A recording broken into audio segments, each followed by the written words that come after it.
Welcome to the Sandwizz Breadboard demo. Hi there, and welcome to this in-depth demonstration of the Sandwizz Breadboard. In today's session, we'll show you how to build, test, and understand a Class B amplifier using this unique platform.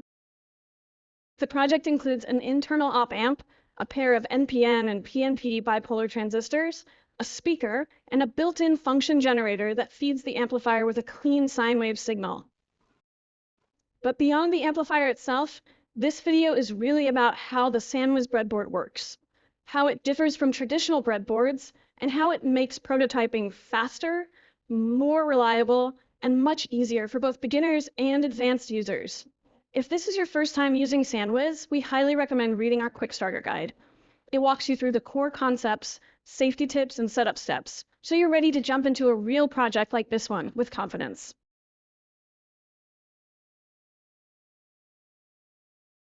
We begin in KiCad, an open-source EDA tool that runs on macOS, Linux, and Windows.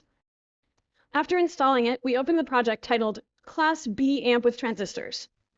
The schematic is cleanly organized. The left section contains the internal function generator, the center features the op-amp, and the right side shows the transistors and speaker. Highlighted in yellow are special internal components, like the op-amp and signal generator, that are built into the Sandwizz breadboard itself. These parts don't need to be physically placed. They're already there, and they just need to be referenced correctly. The supply voltage is also part of the schematic. You'll find a component labeled VI supply 1, and by editing its properties, you can define the voltage, anywhere from 2 to 5 volts.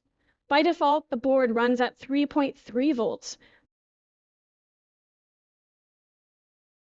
Unlike traditional breadboards that rely on fixed side rails for power and ground, the Sandwizz breadboard allows every row to be individually configured, either as GND, VDD, analog input, digital output, pull-up, or pull-down.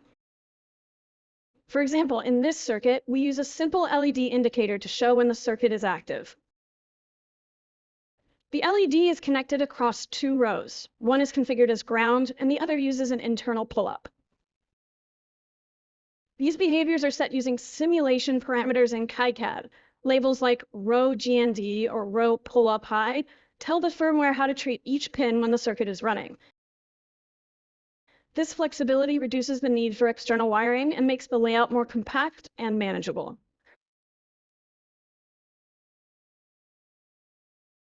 Once your schematic is ready, the next step is to export a SPICE netlist. This file, usually with the .sir extension, is a simple text format that lists all components and their connections. We'll upload this netlist to the Sandwizz breadboard, where it will be interpreted, analyzed, and turned into real hardware guidance. Now let's connect the board. We use a USB cable to plug the Sandwizz breadboard into our PC. Once powered on, the onboard microcontroller displays a welcome message along with system information, like die temperature and supply voltage. To communicate with the board, we recommend using CoolTerm, a free terminal emulator that works natively on Windows, macOS, and Linux. Once connected, we simply upload our netlist file through the terminal's raw send mode.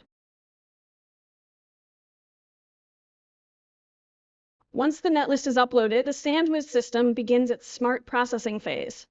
It identifies both internal and external components, assigns pins based on schematic labels and placement rules, and checks for constraints. With everything processed, we enter the component placement assistant. This step-by-step guide walks us through placing each external component. It shows the part name, expected value, and exact rows to insert it. As soon as a resistor is inserted, the board measures its resistance and verifies if it matches the expected value, say 10 kiloohms. If it's close enough, we're good.